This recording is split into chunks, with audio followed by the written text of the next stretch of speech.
sorry, sir. We've got to go to a break. Can you give us the verse from the New Testament? Did he call us people of adultery? I don't know. Give us a verse. Hang on. Give us on adultery as well. Show us how we're the people of adultery. Yes. When, by the way, hey, hang on, brother, hey, friend. The Quran allows you to commit adultery. Surah 4:24 says, forbidden to you are married women unless they're your female captives. So even if they're married, if you capture them, you can have sex with them, even if their husbands are alive. Read your hadith on this topic. The reason that this verse was revealed was Muhammad's followers came to him after conquering an area, and they said, hey, we want to have sex with these women, our captives, but their husbands are still here. Surah 4:24 came down and said, have all the sex with them you want. It's okay. They're your captives. Even if they're married, you can have sex with these women all you want. So adultery is completely legal and permissible and granted by the Quran itself in Islam. Now go ahead and give me a verse from the New Testament saying that I, as a Christian, am allowed to commit adultery. Give me a verse. Okay, sir, are you still with us? Okay, just one moment, sir. Yes. Please stay on the phone. We must take a break for logistical reasons. Stay on the phone. As soon as we come back from the break, we'll take your answer and question, okay? So just bear with us. We're going to go to a break. We'll be right back with you right after this.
Welcome back to Jesus or Muhammad. We've got the Bible scholar Mudawi, who studied the Bible for 2 full months, who's going to teach us all about hatred in the Bible. Mudawi, are you with us?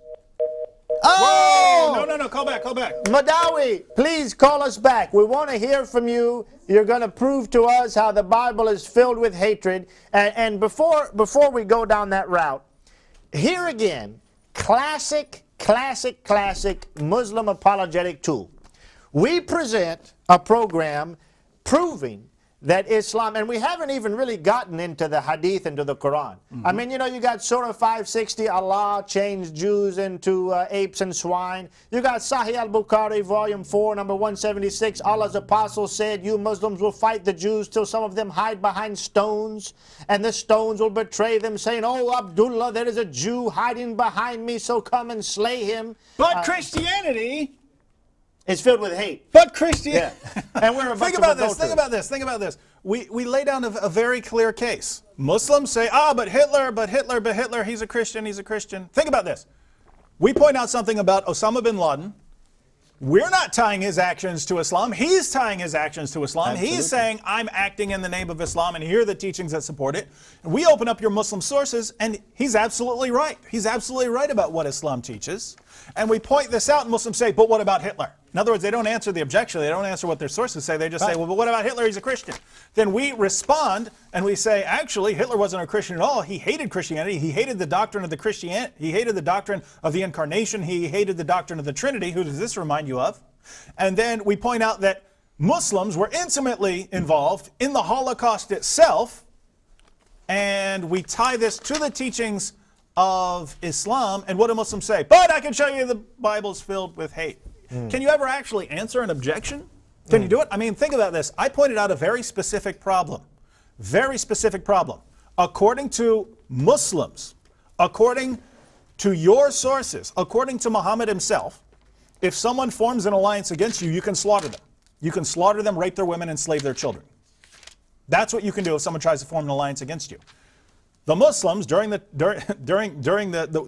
War II, the Muslims in Palestine tried to form an alliance against the Jews. Well, following Muhammad's reasoning, what do the Jews have a right to do? They have a right to slaughter the Muslim Palestinians. They have a right to slaughter them, to rape their women, and to enslave their children, according to Muhammad himself. But the Jews treated the Palestinians much, much, much, much, much better than that. And Muslims still complain. So this is a very specific problem. You have no way around it. And so what do Muslims do when they have no way around an issue? Change the subject. Change the subject. The subject tonight is this intense hatred that Muslims have of Jews, trying to kill Jews around the world, trying to exterminate Jews, even going to the length of the Grand Mufti of Jerusalem, traveling to Berlin, allying with an atheist thug, Adolf Hitler, who cared nothing about Islam, believed it was complete hogwash, if you will, and yet what brought them together, this intense hatred of the Jews and desire to kill Jews wherever you find them.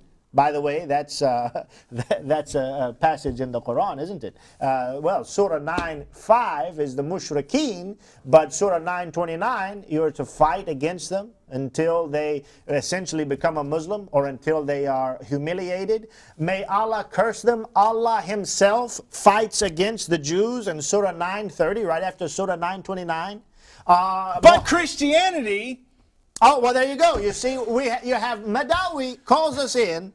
He has no answer whatsoever. He won't even address the issue of this intense hatred that he and other Muslims around the world have for Jews. Completely change the subject. The evidence is damning, and Madawi, or whatever his name, Madawi, he's got 2 months experience under his belt reading the Bible. And he's No. Not reading the Bible, going to Muslim websites, ripping verses out of context. Think about this. Think about this. 2 months is, I'm sorry. We try to be as accurate as possible when we look at your Muslim sources. In fact, we challenge you to call in and show us where we're misinterpreting your sources.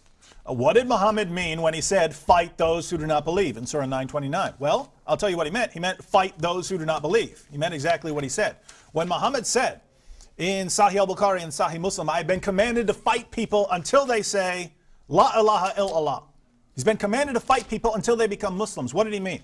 I don't know. I would guess that he meant that you're supposed to fight people until they become Muslims. Here, over and over again, we're telling you exactly what your sources say. We're telling you exactly what the Quran says. We're telling you exactly what the Hadith says. And if we're wrong, because we are human beings, we can make mistakes, and we offer every Muslim on the planet an opportunity to call us and correct us if we're wrong. That's about as reasonable as we can possibly be. And what's the Muslim response? Well, we can rip a bunch of verses of the Bible completely out of context and distort the meaning until it makes it sound violent. We can do that. True, you can do that, but that doesn't refute us. We're being accurate and honest with your text. You might want to try being accurate and honest with ours, because when you're not, when you can't refute a point without deception and distortion, that says something about your religion. Excellent. Thank you so much. Okay, Madawi, I hope you're on the air with us now. We want to give you some time to do 3 things. Number 1, to give a little bit of an answer to our subject tonight. Why is it that you as a Muslim and Muslims around the world have this insatiable thirst, that means a never-ending or very large, if you don't understand, insatiable thirst to kill Jews? That's the number 1 question. Now, the number 2 is your claim that you can give us verses from the New Testament that teach Christians should hate. And then number 3, hate others. Number 3, you're talking about us being adulterers. So, Madawi, why don't you start out with explaining why the Grand Mufti of Jerusalem was together with Hitler, why Muslims hate Jews so much. Madawi. Okay, my friend, here I don't try to talk politics, please. We try to talk religion. That's our topic, though. That's our topic, though. Madawi, can you read English? Madawi, can you see on the screen there it says Islamic anti-Semitism? That means Muslims hating Jews. That's the topic. Can you at least give us some answer about why the Muslims hate Jews so much? Why you want to change the subject? We'll talk about the Bible right now. Okay. Listen to what he said. He's the host of the show now. He said, what are you doing? We're talking about the Bible. Well, we're asking. It's a very simple question. Do you believe that